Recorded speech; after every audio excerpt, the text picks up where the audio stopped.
Do you have tight IT bands? Oftentimes, these can stop people from exercising. But on this week's episode of the Exercise is Health podcast, we're going to be laying out guidelines to help you get your workouts in, even if your IT bands are tight. We're going to cue our introduction, and we're going to dive right into this conversation.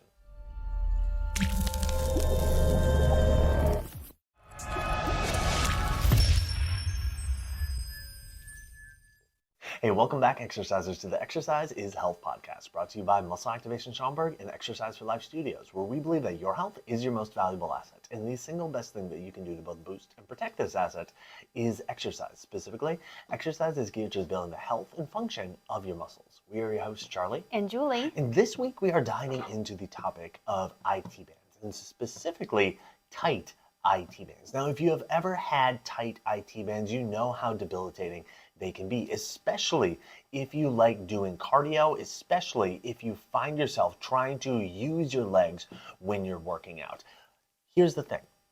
Your tight IT bands do not need to stop you from working out despite how they are feeling. In fact, there are some guidelines that you can start implementing today into your workouts to help you get your workouts in consistently without making your IT bands worse and without being held back by how your IT bands are feeling. And that is exactly what we are discussing with you today.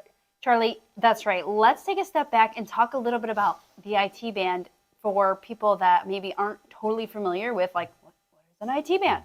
But as you said, we do see this issue a lot in people that are using their lower body a lot for exercise. So it's not exclusive to these categories, but we do see it a lot in runners. We see it a lot in bikers. We see it a lot like in our skiers that are, we're turning into winter now. So anything that's like lower body intensive, and it happens to be like we usually do cardio in our lower body. So a lot of those cardio people that really love some type of cardio, it is common to eventually come across some type of tight IT band. But let's talk about what is the IT band. The IT band is a non-contractile tissue that connects, it's like a really long tendon that connects two muscles from your hip, and it connects to the side of your knee and then to the side of your shin bone, like the upper part of your lower leg. What this band does is it spans the side of your leg. So oftentimes when people think or say, I have a tight IT band, it's because there's pain or tenderness on that side of the leg. And a lot of times the symptoms of a tight IT band will be pain or discomfort in that area, but also it can be in the hip or in the knee or just past the knee. And so a lot of times when people are like, yeah, it's just crazy, I can't believe like it's over so many joints. I'm like, well, the IT band literally spans those joints. So it is normal that you might feel traveling discomfort, meaning like your hip is uncomfortable one day and the next day it's like the middle of your thigh and then it's the side of your knee. Because this IT band spans these joints, the discomfort from this band being tight can change like where you're feeling it. Exactly. So IT stands for iliotibial. Okay, so it's the iliotibial band, or more commonly called the IT band. And what that means is, like you were saying, Julie, it runs from your ilium, or the kind of like big hip bone, the outer part of the hip bone, and then it runs down to the tibia, which is the shin bone. Okay, and like you said, Julie, there are two main muscles that connect into it. You have your glutes on the back side, and you have what's called your TFL on the front side, and both of those muscles feed into this IT band and can pull on this IT band, which means if the IT band is feeling tight, it's likely because you stated, Julie, it's not a contractile tissue, meaning the IT band doesn't actually itself contract, but it gets tugged on by things that contract. So if it feels like it has more tension going through it than what you would like, that often means that either the glute or the TFL muscles, which live on kind of the front outer part of the hip, those are what is putting a lot of tension into that IT band themselves, meaning itself. And why is always a big question. Why are the glutes putting more tension, or why are they contracting more to put more tension into the IT band? Why would the TFL be contracting more to put more tension into the IT band? And what we see time and time again is when some muscles in an area of the body are contracting more than you would like, it is in response and to make up for other muscles within the body that aren't contracting enough.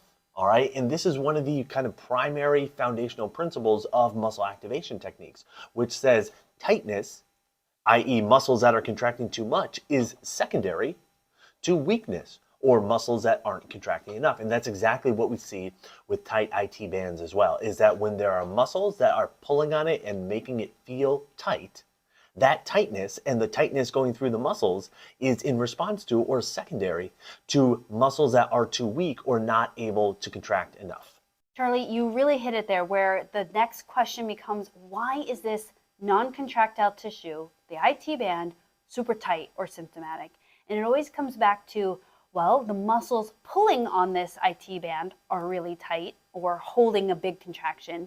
And then understanding that, hey, muscles don't get tight and achy for no reason. I guess that was a terrible way to say it with a double negative, but you know what I'm saying. There's always a reason behind excessive tightness. And what we find is that it's generally weakness there. So our bodies are always looking for stability. They're always looking to not get a dislocated hip. They're always looking to keep your body safe. And so when there is weakness present, which weakness we generally don't feel because it's not functioning properly, then a tightness will come in, and it's almost like it's a great way for your body to say, like, hey, please don't do all that stuff. We're not okay right now, right? It's like a barrier. And so when we have weakness present in your body, then there will be tightness. So in this specific case, there's weakness somewhere that's causing your glutes and your TFL to tighten up and pull really hard on your IT band. And so if that's the case for you, then we're thinking, okay, what can we do to help maybe balance out this weakness tightness thing that we have going on?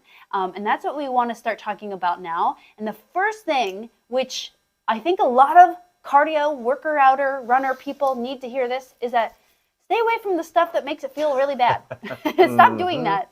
So if you know that every time I run, it really flares up my IT band, or it really makes me feel tight after, or after I go biking, or whatever it is, stop doing that for the time being. We want to get you back to that, but stop doing the flare-up activities until this imbalance is brought back into balance. Exactly. Yeah, this is one of those things that in some ways should go without saying, but it needs to be said because so many people don't fully internalize this idea that, like, hey, if your body is telling you that doing something is causing it harm, is making it feel not well, if either during the activity or after the activity, your body is letting you know through tightness, through pain, through soreness, through achiness that, you know what, that thing that you just did, that wasn't that good, then you need to stop doing it. Okay, step one for things to start feeling better is stop doing things that are making them feel worse, okay? Now, here's the thing. At some point along this progression, there may be activities that you do that create some kind of awareness in an area that is different than a pain signal. That is different than, wow, my body is really tightening up. That is different than, oh my gosh, my muscles and joints feel so aching and sore, okay? We're not opposed to the idea of like doing something that where you actually are challenging yourself and your body has some kind of like, yeah, I just kind of worked myself yesterday experience. We're not saying don't do that. What we're saying is don't do the stuff where while you're doing it, you're like, you know what? I was running and my IT band flared up and I just decided to keep running. Like, don't do that. Don't do the stuff where it's like, yeah, my IT band felt all right, you know, while I was doing my biking, but then afterwards for like the next 3 days, my IT band was just killing me. It's like, okay, well, next time, don't do that. So don't do the stuff where it's noticeably like a significant decrease in the function, a significant, I'm not even gonna say improvement, but like increase in the sensation of the symptom. Don't do that stuff. For the time being, stay away from that stuff, even if that is the stuff that you really like to do. Because right now, that stuff is not helping you to get better. And the quicker you can get better, the quicker you can return to doing that stuff. Now, please note, what Charlie and I just said is that stuff that flares you up, right? But what we didn't say is do nothing. Right. Right? So a lot of times when we feel flared up and we don't know what to do, we decide to do nothing. But here's what you do. Okay, so stop doing the stuff that flares you up, but you gotta make sure that if you're not already doing strength training, we need you to start. We have to prioritize strength over cardio in healing this thing and bringing back balance. Because remember, we get tight because there's weakness. So we have to start reinstating strength, reinstating stability so that your body can start relaxing, right? We have to teach your body like, hey, we're good here. We got these strong muscles. And so we need to see you doing total body strength training. When you're thinking total body, yes, we're talking about working your upper body, working your core, working your hips, your knees, your ankles. We got to make sure we're hitting everything because as we already talked about, the IT band is a multi-joint, a area tissue, right? It's crossing a lot of areas. And so we have to make sure that every area of your body is starting to get this strength input and conditioning input. Yeah, this really is the key because the thing with getting your body stronger is you get to use that strength with everything that you do. Meaning like, okay, yes, you may get stronger in the weight room, but then you get to take a stronger body into the activities that were previously flaring up your IT band, whether it's your run, whether it's your cycling, whether it's just walking up and down the stairs. Strength is transferable to every single aspect of your life. And like you said, Julie, we need to be prioritizing not only strengthening our lower body, but strengthening our entire body. This means you just can't do like the banded walks or the clams or whatever, kind of rehab exercises you may be found online. Like you need to be strengthening your entire system from your foot all the way up through your shoulders and into your neck, because that is how many areas can influence your IT band, either from a muscle, like a direct muscle connection perspective, to a muscles connecting into adjacent segments perspective. Like there's so much that can influence this area, and any kind of weak link within your system makes it the IT band more and more vulnerable, not only to tightening up again, but also to prospective more long-term issues, injuries, inflammation, everything like that. So strengthening your entire body is 100% key.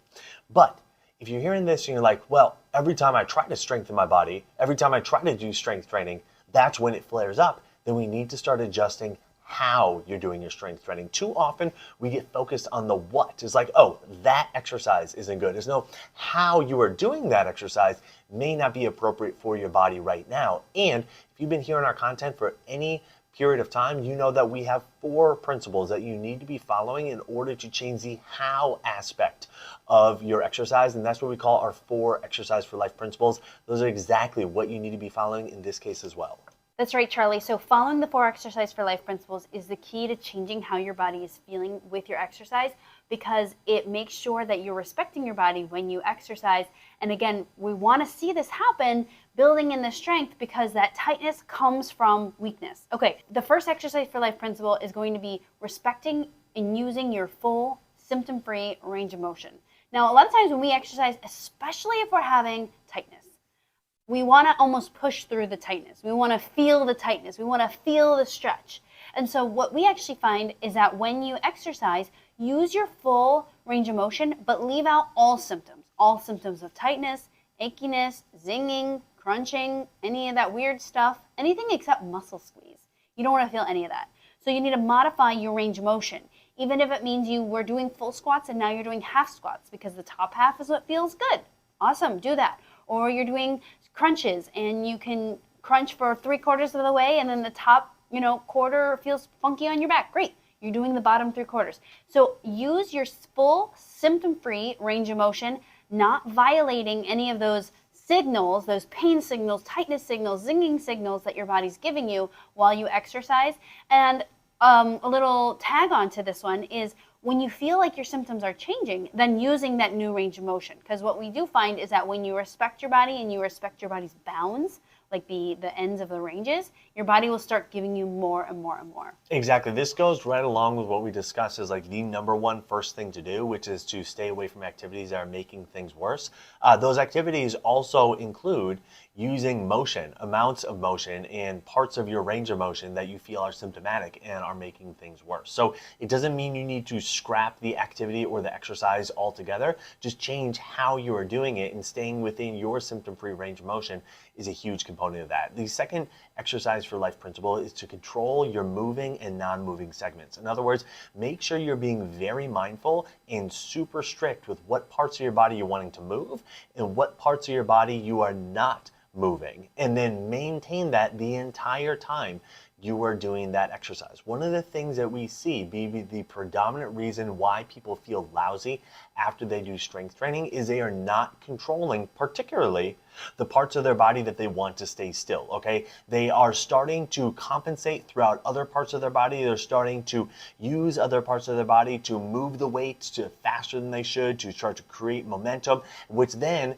drives them into using more range of motion than they maybe intend to, or that may feel well for their body. And as a result, they don't feel well after they work out. So making sure that you are controlling your moving and non-moving segments, again, the parts of your body that you're wanting to move and the parts of your body that you're wanting to stay still, is of the utmost importance when you are working out with some kind of symptom, something that's going on, such as a tight IT band. That's right. Now, the third exercise for life principle is to move slowly.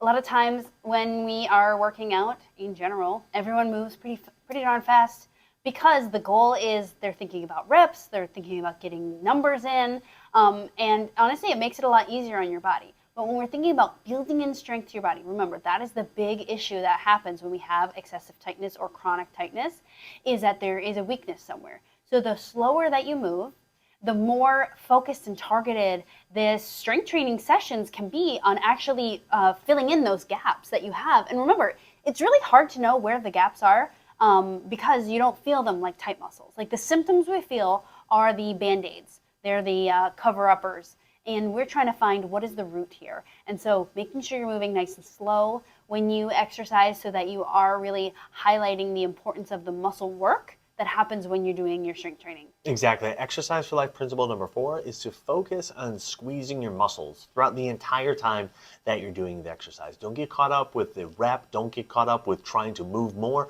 Don't get caught up with, your music, or getting, along with the energy or anything like that, right?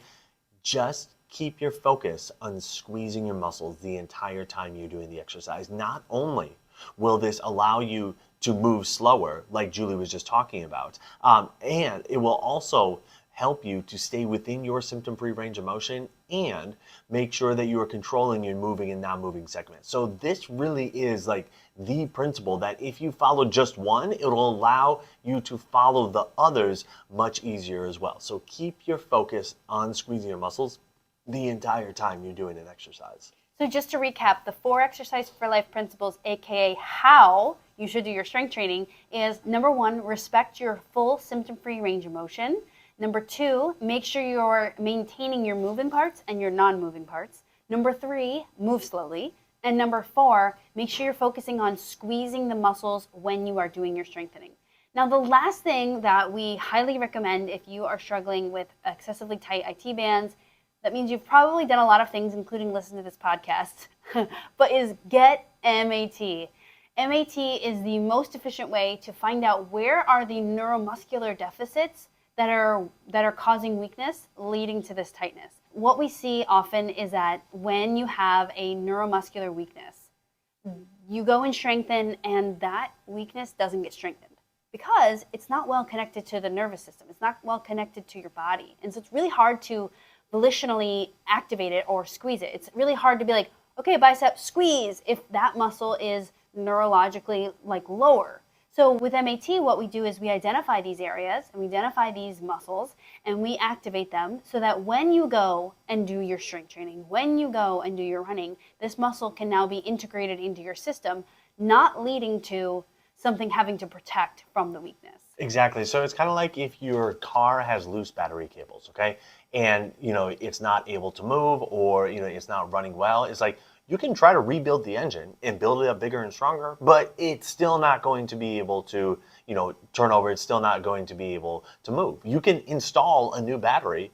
It's still not going to be able to move.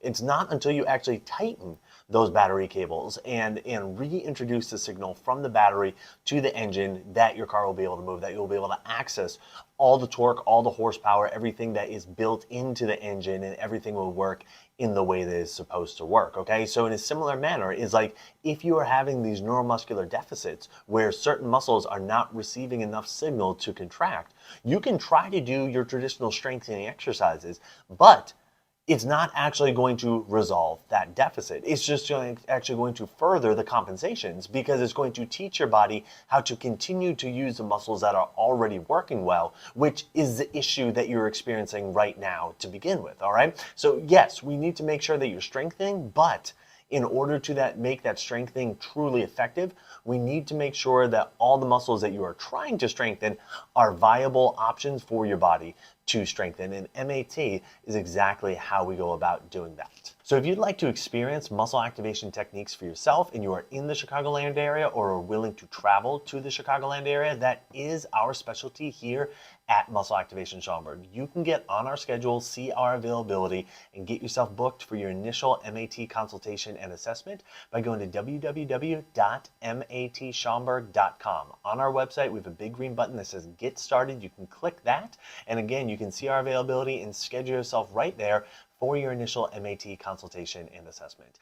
And if you'd like our guidance implementing the 4 Exercise for Life principles into your workouts, that's exactly what we teach you to do within the Exercise for Life membership. You can get access to the entire membership for free, including all of our programs, all of our workout videos, everything that is within the membership, you get full access to for free for the next 30 days by going to www.exerciseforlifestudios.com. So who do you know that needs to hear this episode? Who do you know that is struggling with a tight IT band, and no matter how much they stretch, no matter how much they massage, no matter how much they foam roll, their IT band remains tight? Share this episode with them so they can understand what they can start doing with their workouts to make sure they're able to keep working out and potentially help their body not get worse from their workouts. And while you're online, head on over to Apple Podcasts, Spotify, wherever you listen to us, and leave us a rating and review. Not only does it help people find our podcast when they're looking for information on exercise, it also helps them find our podcast when they're looking for information on health. So if you found value in this conversation today, let us know by leaving us a 5-star rating and review. Well, thanks so much for tuning in. We always appreciate it. Have a fantastic week, and we'll talk with you all next week. This podcast is for information purposes only. The statements and views on this podcast are not medical advice. This podcast, including Julie and Charlie Gates, disclaim responsibility for any possible adverse effects from the use of information contained herein. Opinions of guests are their own, and this podcast does not endorse or accept responsibility for statements made by guests. This podcast does not make any representations or warranties about guest qualifications or credibility. This podcast may contain paid endorsements or advertisements for products or services. Individuals on this podcast may have a direct or indirect financial interest in products or services referred to herein. If you think you have a medical issue, consult a licensed physician.